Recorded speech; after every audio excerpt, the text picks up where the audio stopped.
Yeah, we could start there talking about your running, and I've been wondering how that's been affected by the pandemic, if a lot of events have been canceled or um, Yeah, yeah. A lot of events have been canceled, for sure. And I was initially supposed to be doing another race back in Europe in July in Austria, and that got canceled for sure, just as any kind of traveling. Um, and I guess we can talk about that too with you as well, because I'm sure you might have been maybe trying to go back to Italy, because I know you had ties out there, and then when everything was kind of like going astray, and Italy was kind of a ground zero for a while, and yeah, so I I had wonder a what that was like for you to see. But well, I had a ticket back the first week of March, and I uh, was going, and then throughout February for a while things were kind of okay, and you didn't really know what was going on. But then Italy started flaring up, and it's like, yeah, I probably shouldn't go. And then like maybe the week after I would have returned, it was the travel ban started right around then. So yeah. yeah, what do you know about the travel ban? Are people allowed to travel to Europe yet, or what's up with that? People are not allowed, but I have like a conditional resident permit over there, so I can fill out a form and go. Luckily, when I need to go, like we gotta visit my wife's family and Yeah. stuff pretty soon. But Do yeah, you see that? Do you see that changing in the near future? That I for don't. I have no idea. I have no idea what the governments of the world are planning or how they're going to react to this at this point. It's just it's wild. Yeah, it is wild. Yeah. Yes, I mean the races have been canceled. I mean, but there's races that have started up everywhere because one race happened, I guess, a few months ago, and then people have kind of been saying, okay, well, it's possible to do these with restrictions in place and protocols put in place to do it safely. And Yeah. then people have just kind of been jumping up on that, and so far, they've been successful. Yeah. Of course, the races in Europe are happening, but only the races in Europe can do those. I've done a few races here. Well, I did one in March, and in Mexico, and right after that, I came back, and I came back like March, like 8th, and then things were kind of starting to get kind of weird out here, and so that was the last race I did, pre, um, right before the pandemic happened. And a few weeks ago, no, about a month ago, I did a race in Utah. What they did, all the certain safe protocols in place, and wave starts as opposed to just one mass start, Right. and that was successful. No one got sick out of that.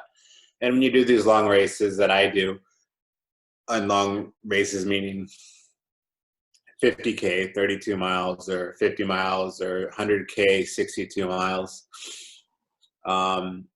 They're pretty spread out. You're definitely not running in a pack, usually 10 hours into it, 15 hours into it. And then, when you run by someone, you put a buff or something around your face. So it was good. I didn't see any problem with it. And I felt like, I felt comfortable doing that. Looking And at the pictures of all of your ultra running races, you're also out in these amazing places of nature where, I mean, it's not like running on a trail as people might think. You're actually like out in the wilderness. There is a trail, but it's most of the time it's like that, right? Really, really remote landscapes and yeah, yeah. yeah. It's really remote, and so it's like perfect for this for pandemic racing, I guess. Yeah, really remote, really beautiful locations, and that's one of the things that I love about them is that so magnificent, you know, and they're locations that really you wouldn't go to that deep into some place unless you were kind of like through hiking or in a race like this, you know. Yeah. And I love traveling for these too, these races, because you know there's so many trail systems out there and so many beautiful landscapes to see, and there's so many races to partake in, to see these beautiful locations in the world. Um, and two, you know, it ties in with my painting as well. So I'm a landscape painter as well. So you know, if it really is as fascinating to me, I'll try to get back to that spot, maybe somewhere that I saw in the race after the race, and try to make some paintings in that area. You know, Yeah. so I pull my creative side and creative aspects of my life together with the running as well. Um, but yeah, the running has been affected for sure. I think when it was first starting, you know, people are like, okay, well, you have to stay inside, and people are like, no, don't even go outside, and don't even run and things like that. And but I mean, I was running, you know, I mean, it's a solo endeavor, um, and so I felt fine doing that, and it allowed me to, I wouldn't say cope, but just kind of exist in it. You know, that's how I cope in this world. Running, you know, is a way to kind of alleviate any stress, but it's a way to kind of just center myself on a daily, on a weekly basis. And so, you know, it was a way for me to kind of think about everything that was happening and unfolding in our lives, uh, and help me stay grounded, really, but stay healthy. Because I think, you know, from what I gathered, everything in that's happening is, you know, it's our immune system. It's how, well, you can be the strongest person in the world, or you know, or the most unhealthiest, and you know, the person who's going to pass away from this virus is going to be the healthiest person. So Yeah. it doesn't really single out anyone, but I do know, you know, you want to be healthy in this overall, because there's a lot of things happening, and I feel like to really to understand it, to really kind of be present in it, is you have to be present with yourself and really healthy, you know, Yeah. because it's easy for people, say in quarantine, to like, oh, drink their days away or eat unhealthy, you know. Yeah. But I feel like that it could be like the worst thing you can do in this, you know. Yeah. You gotta, and a lot of people, it seems like realizing that they can't go out makes them want to go out more or want to try to be more active. But I can imagine, as somebody who uh, runs professionally, it would be really hard to have that taken away from you. So the idea of not being able to go outside, not being able to run is even more difficult if that's like a part of your daily practice and Yeah, I mean, like discipline. Yeah. in Italy, and there's a lot of professional athletes that were, well, you couldn't go outside unless you had, like, you know, as you know, like a slip of paper that said, okay, well, you're allowed to go, and only one person from the household, you know. Yeah. You have to be going to that location, or else you're going to get fined. Um, and when that was going on for a while, even in certain cities too, I think like in like New York City, it was getting pretty weird for a minute. But people, runners were like, "Oh, thank God I have this treadmill," you know. So it was only, you stay exactly inside, you don't leave. But people who were like, who had purchased treadmills, who had treadmills, who were like, "Oh yeah, this is coming in handy now," you know. Yeah. And yeah, it was interesting. Or stationary indoor bikes, you know. Yeah. So the sports definitely got shaken up, just like anything in this. But it was interesting to watch how that kind of unfolded on kind of my social media accounts with athletes and runners and cyclists, how they fared with it. Because I'm just such a nerd to kind of take in any kind of information when it comes to that kind of stuff and kind of Yeah. analyze it. But Yeah. yeah. And it seems, despite everything that's going on, you've been pretty busy with your painting as well. Whether it's a show like the one somebody had in their backyard the other day, I saw on Instagram, or you getting a new painting up in Contemporary in Oklahoma City. It seems that you've still been pretty busy with the painting as well. Yeah, I've been busy, and I always say that, well, I feel like I need to be busier for real. You know, and in the last 4 years since I've been here in Tulsa, I've come here as a painter for sure. But in the program I'm in, the Tulsa Artist Fellowship, it's evolved me, and I think for a lot of artists that are in that program, to try to shift their practice into doing something that's not so comfortable, or that that's exploring other avenues within the communities and aspects for them to grow in their work and challenge themselves. That's, I think, what they really want the program, and that's why it's in place in Tulsa, say, to enrich the community. So therefore, it's up for the artists to really kind of go above and beyond their work capacity to try to do something different and unique, and therefore grow themselves and also grow the community with their visions. And that's exactly what my work and myself I've done. You know, I've done more organizing, whether that's, you know, working with shows or working with other artists and giving younger artists platforms to elevate their voices and words, or to make sure things are happening in the arts in Tulsa where they weren't before. You know, so my work has shifted from being really physical on the canvas to more like, you know, writing every day, you know, typing things for proposals, administrative work, more emails than ever before, you know. So I'm like half the day, most of the day online, you know, doing things away from the studio, Yeah. but making sure that things get done, you know, here in Tulsa. And that's fine, because, you know, when I was younger, I'm sure there was someone who was in my position that was doing the same. I just couldn't see it. And at that point, really, when you're a younger artist, you're not really kind of, for the most part, I think, you know, really trying to look into like a civic sphere. Mostly, you're just trying to like acclimate yourself to kind of get your work out there. More kind of self-centered, probably. But so now I'm the person that's doing that role. I'm the person that's kind of making that happen and jumping up to that leadership.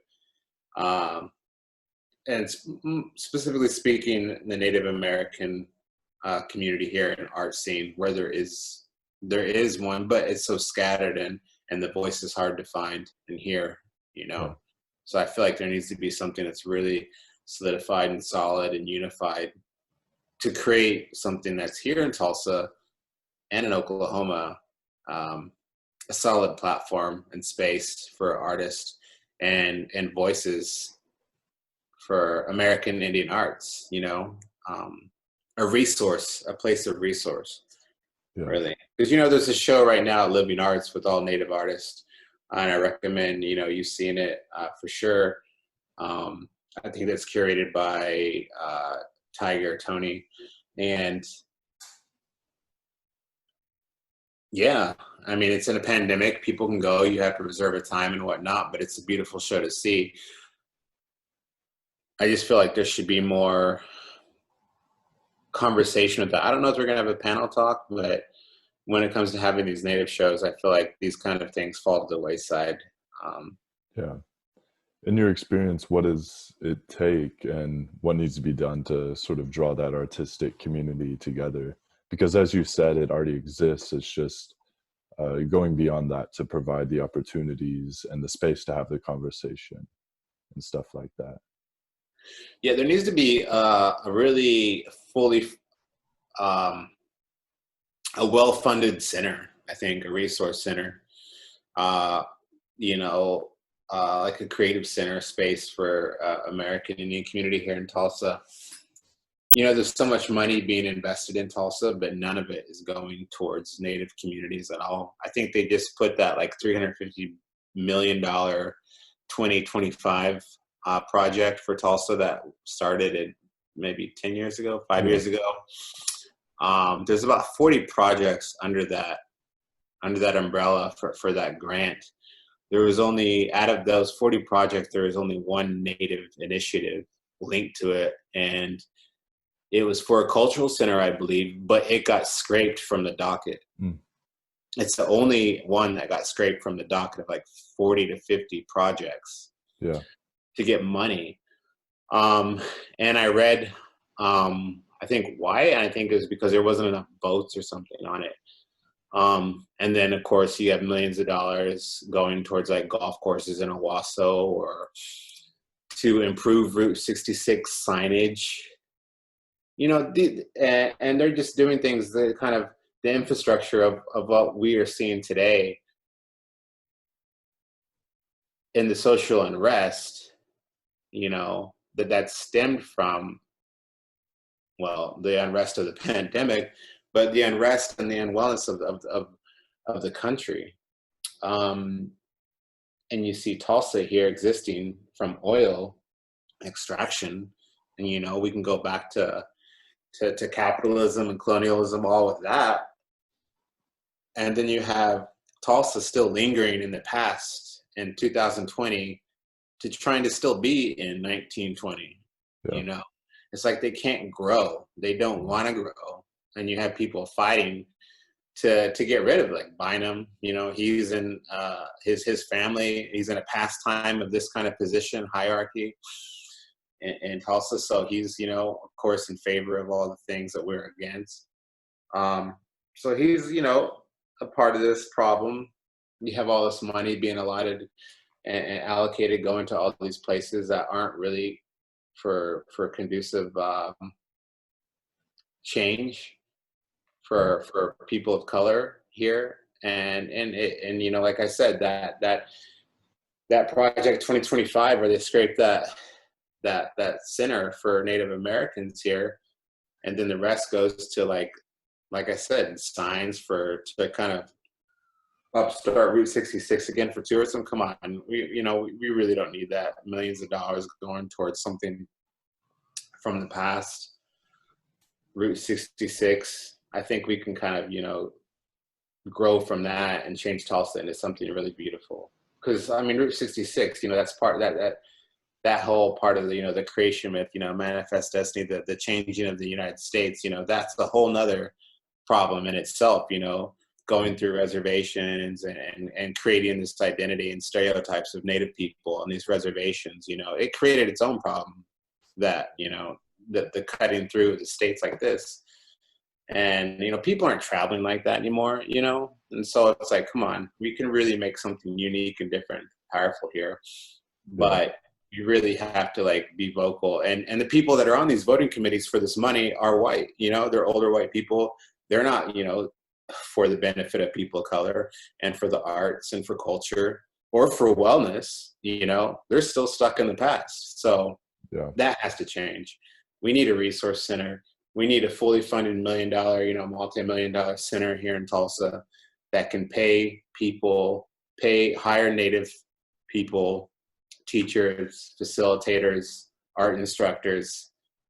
It needs to have a resource center, a library. It needs to be funded where it can like tutor and mentor. You know, we need a place like that for real. And it's going to take change. It's going to take time because we don't have anything like that. But unless, you know, we as a people and community don't come together and voice that and continue to voice it, then we're not going to get it because they're not going to give it to us, you know? Yeah. An interesting parallel is a project you're involved in over in the United Kingdom, the Settlement Project, which is related to the 400th anniversary of the Plymouth landings. And that was supposed to happen this year, right? And they've had to change it, and they're still doing some virtual events because of the pandemic. But you're painting a series of murals around this area in this region. But a project like that coming from somewhere so far away, but it seems like they're trying to address that past and that history and involve artists and involve people in a way that reconciles that, but does like the murals beautification projects, education, things like that. So could you talk about those murals and how a project like that, what it's like being involved with that? Yeah, it's a shame that project got, you know, canceled. But you know, obviously we couldn't travel over to the UK this summer. But yeah, it was supposed to be in Plymouth, and we were all going to go out there for a month. But maybe I think about 10 artists each week, and it would rotate, and we would be staying in this kind of this mansion that was kind of not fully furnished, kind of falling apart, I think, but we had access to it and this huge land and acres on it. And then we'd also be working with the community in Plymouth in conversation to the 400-year commemoration of European presence in America and their celebrations of it, which I hear is going to be moved to next year. So there's still, I mean, we will be doing things, I'm sure, next year in and around. I think this kind of whole project is going to jumpstart more work and conversations to be had to follow through with work in Europe and things like that. But it was up to each artist to how they wanted to interact with that conversation and dialogue. You know, every Native artist that exists right now is linked to that, whether they understand it or not, and how they process their creative drive and creative process, whether that's to expand the repertoire of Native identity in the arts, or it's to provide for that the structure that they've implemented on Native artists to produce work for, you know, Native looking work to appease collectors, you know, and to keep us in a box. I don't know.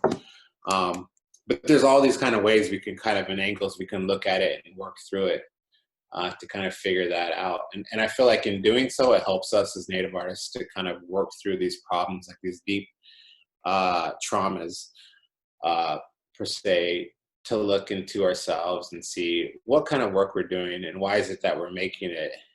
Because like I said, it is a part of that past, and we do have to identify that and acknowledge it, that we are a part of that, you know, that we do supply this work to appease, like, you know, this this Western idea of art. And we have to figure out what that means for us. So for me, for instance, you know, I really thought about, well, how can I come and approach this project and in the dialogue of European presence in America and my identity and how it's tied to that. You know, well, I think about the past always. I think about the past before European presence in America and how that's linked to me, you know. So I try not to just think about the European presence, and but I try to think about the past and how that's more so in me than the other. And I wanted to kind of share that side to people, to the Europeans. So for me, my best voice is painting, but the most effective way I can get that across is through doing public work and murals, where it's highly visible to everyday passerbys, and it confronts the viewers. So I'm you know, I'm a trained and professional muralist, and I was going to take that approach in it, as opposed to just making studio works and having like a little show up there. These are going to be more like guerrilla tactic style works, where they would just pop up overnight, and then the viewer would be confronted with them, just like European presence was kind of confronted with our culture in Americas. You know, they just kind of showed up, and then they started multiplying, and it became, you know, a disease in its own. And so I kind of wanted to kind of emulate that in a way with these little murals. I'm going to paint a mural every day for a week, and it was going to, like you said, you know, these pre-Columbian pots, these effigy pots, Mississippian pots. I really wasn't going to do like ceremonial burial effigies. I didn't want to go that route because I can't attest to all those things. I don't know them that well, and I know some things you kind of stay away from. You know, I don't want to paint anything that I'm not supposed to really, you know, mess with. Mm-hmm. And so I can paint for like more like agricultural effigy pots and things like that. But two, I'm going to start hiring, commissioning local Native, Indigenous sculptors, potters, clay artists who work in clay to make me effigy pots of today, and I'm going to paint those. So it kind of creates the conversation even more, but it gives them an opportunity to create and get paid. But it also gives me a new pot to paint that relates to the back. And so, you know, it all kind of works together. But by painting those, it kind of confronts the viewer with the thing of the past, especially in Europe. They probably have no idea what that is, but it makes them think. It makes them stop and think and look at it and wonder what that is, just like how we kind of had to stop and think and wonder what's going on and kind of grasp the idea in front of us. But it kind of puts them in this indigenous mindset for that period of time. And it shifts their whole way of thinking in that moment of time.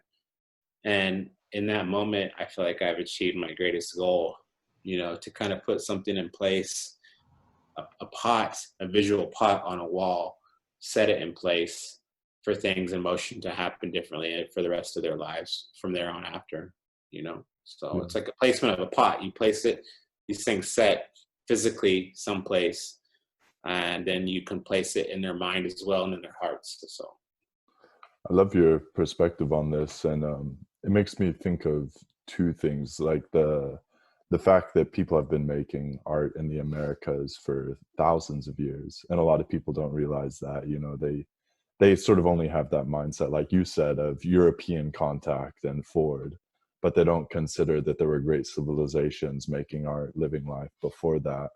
And also how in, you know, native cultures, these things that now we just see as belonging in museums, the art was intertwined with every aspect of their life, whether, like you said, it was the agricultural aspect in the foodways or the ceremonial rites, or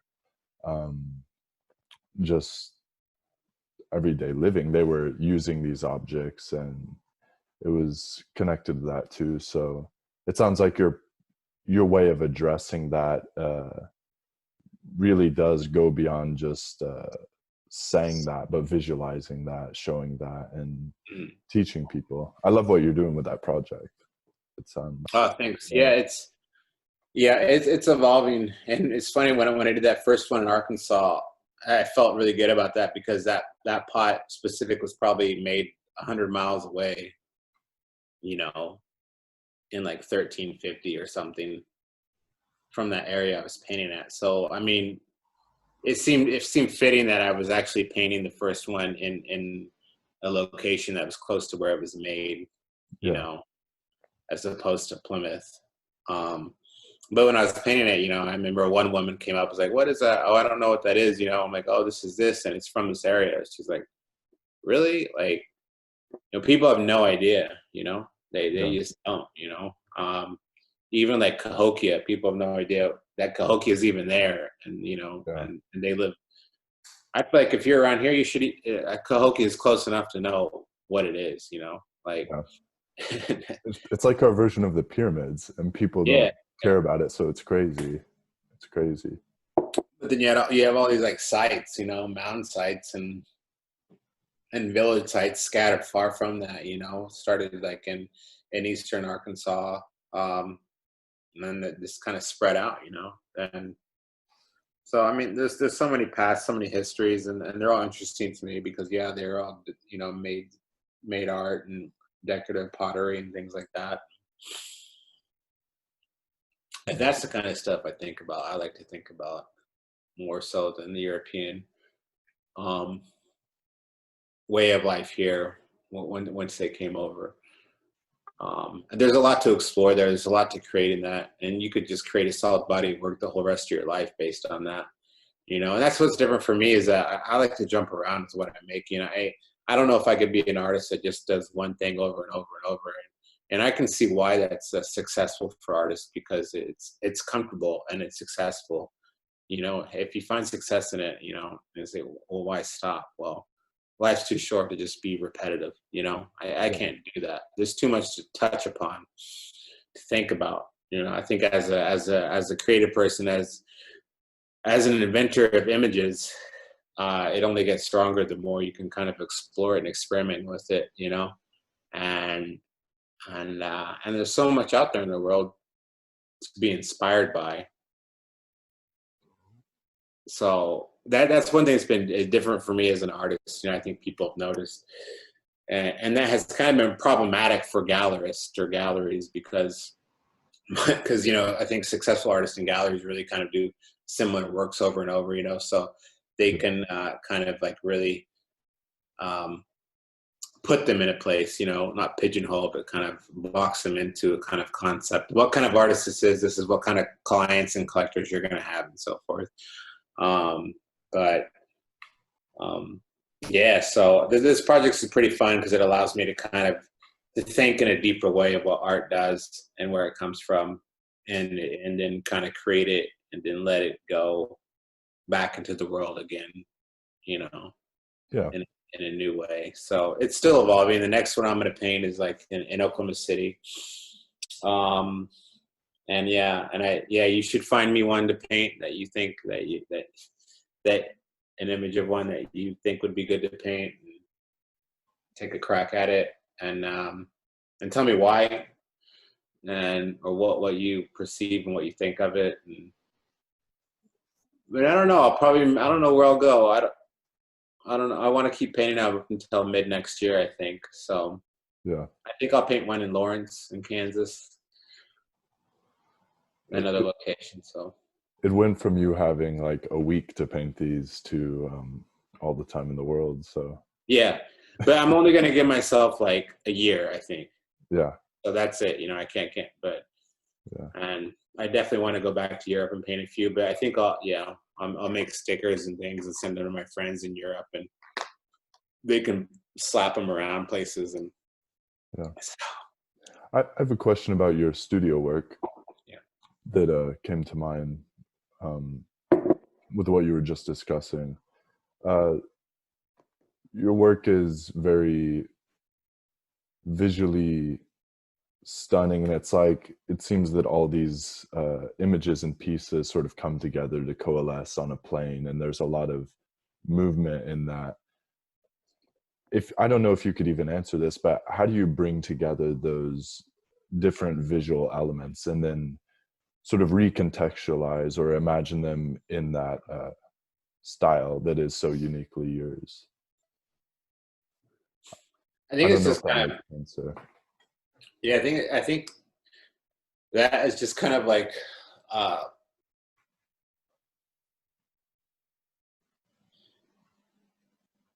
it's like trial and error, you know. And it's just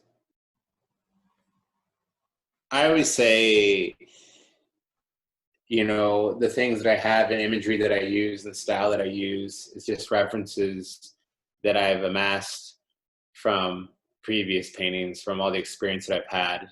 And it's like my studio process is like a metaphor for like a spice cabinet or something. And each time I make a painting from when I very first started, I keep collecting like different spices. And then for every time where I'm at now, I thought about all these beautiful tastes, and I just can just make contraptions and just adding and adding from past recipes that I've made, you know. So now it's like a collection of all these things that I've experimented with and have had success in. So now I understand what works and what doesn't, and I can just create the best dish, you know, because of all this, you know. So it's like I relate my painting to music and culinary arts. It's the same thing. It's like you understand certain notes, and it's just by being in the studio and by repetition and by understanding the art that you're going to become more of a master of it.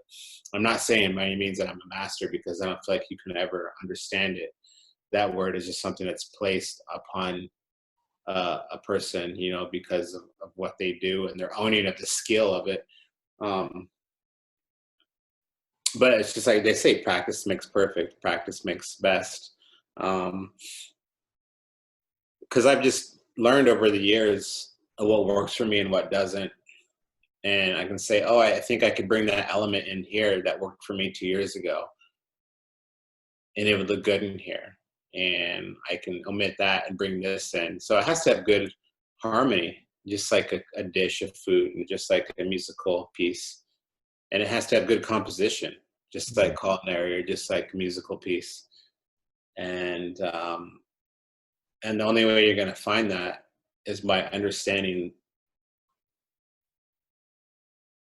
the whole overture, the whole harmony of it, understanding what harmony is, right?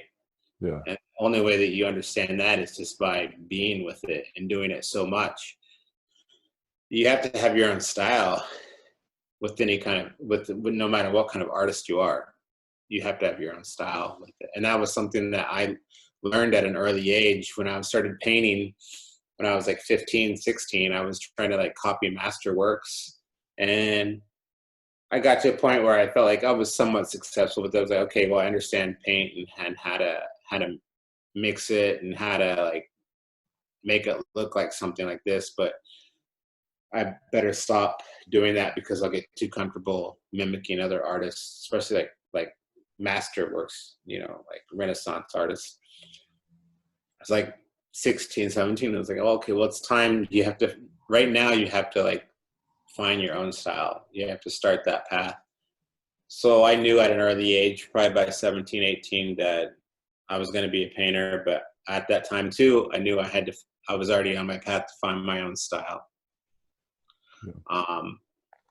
And it's still changing, but what it does have is fluid composition, structure, and that comes naturally for me. I feel like I understand what composition is naturally, so I'm not always trying to fight it and find it, but yeah, it's something that's in me and I understand, so I can move colors around really quickly and make composition happen in a matter of minutes, and then just work from there.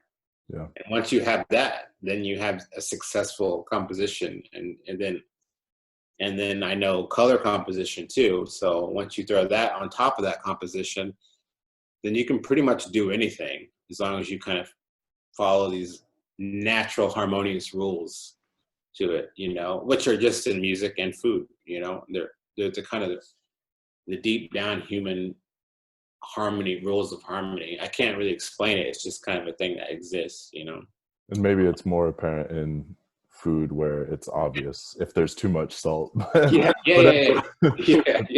But as a painter, it's a little bit harder. But I guess those things come to you naturally, like you said. The longer you work at it, the more it becomes apparent. Yeah. So, and then it's just movement, you know. Like I know movement, you know. In like 2000, I did a lot of graffiti in Boston on the street, and I really loved that. And for me, doing graffiti was a way to like push my learning, like studio work and brush work. It was like my rebellion against art, to explore another side of art, but more with like, it was more aggressive, you know. It was more about, you know,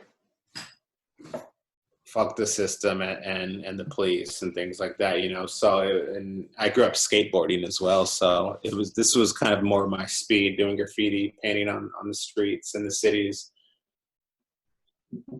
And I really enjoyed it because it allowed you to kind of work full body and like be really expressive with your marks and lines. And it was like a performance, you know. You got to be very spontaneous with it. You got to be very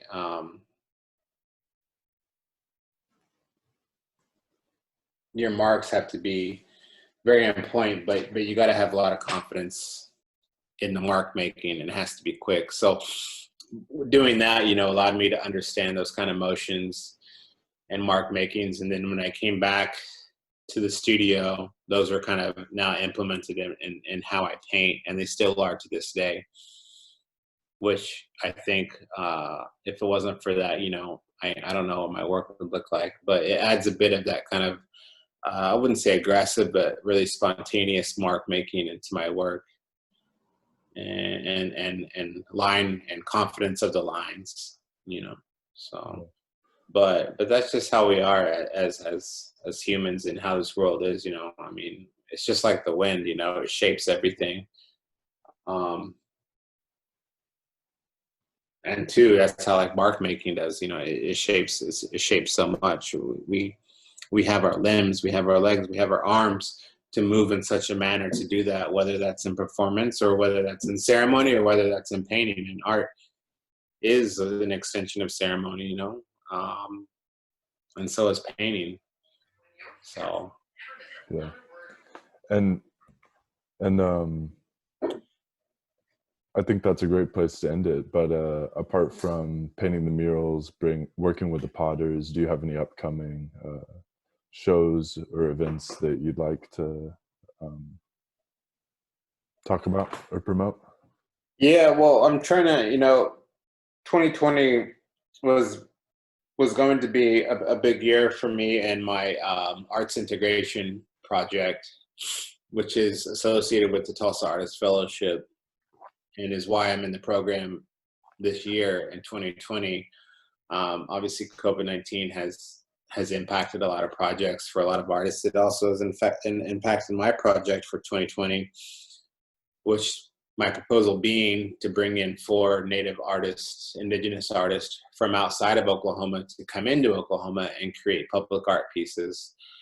In doing so, that would kind of create a cross-cultural exchange of information to share where they're coming from and their tribes and their locations to share with us, but for them to get knowledge of who we are in Oklahoma and visit with elders or visit with tribal complexes here, so they leave Oklahoma knowing more, and we see them leaving with more information of who they are and how we can better ourselves. And they would also create a public art piece here and have an artist talk and so forth. I probably would have been heading on towards my 3rd artist at this point, but as of what's happened, I'm just about to have my first artist come into town next week, Nane Chacon. And the reason for this project is because, as someone who's from Oklahoma and someone who's been around, who has traveled a lot around the world and has come back into Tulsa, I've seen that there's a lack of artists of color producing anything significant when it comes to public art pieces. And public art is a really powerful tool to work within the fabrics of culture, and you can manipulate it, or you can really use it to allow and allure a visual diversity and inclusivity. But there's none of it here. It's very storyless imagery. It's relating to an old past, like I talked about, that really doesn't need to exist in Tulsa anymore if we want to see this place a better place. Relating to like Route 66 or oil. And the works are created by the same artist over and over. And they're not artists of color. And they're just, and they kind of create this storyless place. We have to look at who's hosting these murals. They aren't owners of color, and they don't want these kind of messages and dialogue and diversity present. As I'm trying to get this project and program off the ground, I'm finding it difficult to find spaces for owners to host artists of color that want Indigenous artists or artwork present. And it's exactly why I'm trying to have this project in place and implemented. So we can be recognized, so we can take back space visually, culturally, and to allow new dialogue and imagery to kind of encompass what Tulsa and where it's from, but also to kind of allow us to kind of have space to create and be present and feel proud of who we are. Without this kind of information out there, we can't grow as a people, I think, in the direction that we need to go. Whereas what we are seeing today, we need more inclusiveness, we need more diversity, but without this kind of conversation, these visual modes and means to help that, then we're going to stay in the past. And so that's what this project is trying to do. And it's proving to be tough, just as I didn't think it'd be this tough, but it is. Wanting to have people in these positions of ownership in Tulsa to allow conversations, because there's all these kind of different blocks, and it's not just City Hall, it's business owners. It's the people that have properties and owners that want to keep things held back. Two, so artists of color, you know, I think, and me, I've made a decision now, well, I need to own property in downtown Tulsa at some point. You know, that's my new goal, so I can start running things on my own, because without, you know, ownership, as they say, land back, we had to grab it ourselves and take it back and make things happen, you know, and this is a part of that. But the people I'm working with now are seeing the exact same thing that I'm doing, or that I'm, the troubles that I'm finding in this project that they didn't see before, because they weren't looking at it like that, you know. So it's good. It's opening up a lot of doors and new conversations, this whole project, and it's allowing things to be seen that was never seen, right? Yeah. So if that's the project in itself, then so be it, right? We're making things happen here and having conversations of how we can have inclusion in the downtown Tulsa and the art scene, and why it's not here. Right. You know? Yeah. Because it's a thing, you know, and it's real. And if people can't see it, then I'm going to make them see it, you know. So my artist comes next week. If she doesn't have a wall by then it's going to be a protest, you know. So I don't, you know, I mean, she's a really renowned artist. I don't know why it's this hard for her, you know, to get a wall. Yeah. You know? So yeah. But yeah, that'll be happening. So stay tuned for that. And I think I'll only be able to get one more artist in after her, probably, for this year, and it'll definitely be expanded into next year as well, because of what's happened this year. Well, I'm glad you're shaking things up and working with so much consciousness and getting others involved and trying to change this place. It's excellent. We need more artists like you, willing to go past their work to try to build a community and bring others in, you know, because in the end, we can't just rely on the institutions. We have to do the work ourselves. So yeah, I mean, that's clearly what's being showing with us in the Black Lives Movement and everything that's happening now, and Indian Collective. And I've been listening to a lot of them, and I know a few of them, but it's exactly the words it's saying, because we can't rely on the people in these places or the institutions, because, you know, they're not in it for us, and they never will be, you know, no matter what they say. We have to really rise up and come together and form initiatives and form groups and really make change happen. You know, so we got to build the institutions. we have to build the institutions. Yes. Yeah. It's going to be hard work and different work we've done, but, you know, maybe that's why we're here, put on this earth to do things like that. So So be it. Well, thank you for speaking with me, and hope you stay safe out there running and in the studio painting, and I really appreciate it. Yeah, I appreciate you. Thank you so much for the opportunity, and and give me an image of one of those effigy pots. Okay. Yeah, thank you. And we'll continue to promote your integration series, and whether you end up having a virtual talk or there's an announcement about a live painting, we'd love to promote that. Root would love to promote that on their website and all right, social media. Definitely keep you guys in the loop on things. Yeah. Thanks, man. All right. Appreciate it. Have a good one. Bye. Bye.